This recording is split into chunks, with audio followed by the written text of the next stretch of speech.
ఎప్పుడు అయిపోతా బ్రహ్మచారిని నేను ఎప్పుడు అందగత్తిని నువ్వు తాకినప్పుడు అయిపోతా గరుబత్తిని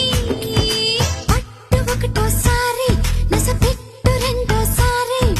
ముద్దులెట్టు మూడోసారి ముడెట్టు ప్రతిసారి తిట్టు నాలుగోసారి జతకట్టు ఐదోసారి అందమెట్టు ఆరోసారి ఆకట్టు ప్రతిసారి గుండెలు గుణించు ఓసారి సిగ్గులు భాగించు ఓసారి లవ్వులు లెక్కించు ఓసారి ఆపై అందిస్తావు పట్టు సారీ